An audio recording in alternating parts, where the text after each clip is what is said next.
修行心得，外在的一切就是假的，只有內在的感受情緒是真的。井號我的 line 一直是 Linsan 下沒變。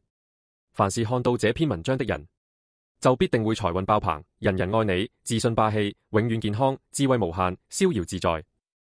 我說你會，你就會。前言斜線寫文章緣起，最近有好幾個人找我占卜，他們斜線他們的心理問題都一樣，都是一般人會遇到，又不知該如何解決的問題。恰好我今天有空，今天就寫8篇文章，把這些問題一個一個講清楚。這是第5篇，講外在的一切就是假的，只有內在的感受情緒是真的。正文：為什麼我要寫這篇文章？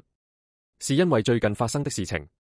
就在最近1個禮拜，我之前不是寫了一篇如何解決嫉妒的文章嗎？連接在此 https://www.instagram.com/p/drma8ggmk/。表面這篇文章只有19個讚，但實際上足足有13個人找我占卜。我占卜是300塊1小時嘛？我最近1個禮拜就賺了3900塊。然後我之前不是有很多文章有很多讚嗎？例如這篇 https://www.instagram.com/p/dn-qpyk9ag/ 洗乾淨錢包就能招財，有166個讚。結果這篇發完沒有1個人找我，我1分錢也沒賺到。這個例子就是我說的外在的一切就是假的，只有內在的感受情緒是真的。別人在外部給我按讚，那又能怎樣呢？我除了獲得一點虛榮以外，對我又有什麼實際好處？我寧願別人對我點讚少一點，但讓我實際多賺一點。我內在能不能拿到占卜的錢，才是最重要的。按讚終究是一場空，除了自己看到按讚很多，會開心一下下外，沒有實際好處。這就是內在大於外在，內在勝過外在的例子。外在再怎麼變化，你的內在不開心，那就是不開心。外在的東西再多也沒法填補你的不開心。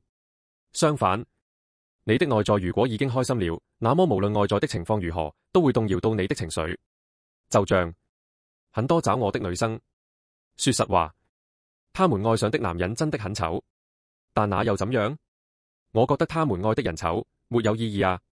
她們自己覺得那個男的很帥，她們自己和那個男的在一起很開心，才是重點。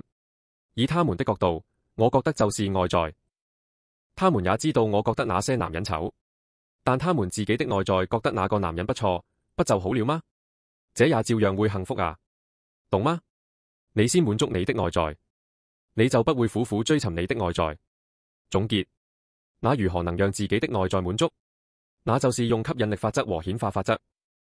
你要觀想，就是想象，以及覺得、認定、相信你的願望已經成功的樣子。你要瘦，要減肥，就提前觀想、感受、模擬你的身材超好的樣子。每天這樣想，然後付出一點點努力，就能成功。愛情、金錢、健康、人緣同理。記住，你先要在你的內在提前感受已經得到某個東西的感覺，你的外在就會跟着內在走，真的在外部世界把那個東西推送給你。就這麼簡單。屠龍解說，震撼人心。屠龍術 YouTube。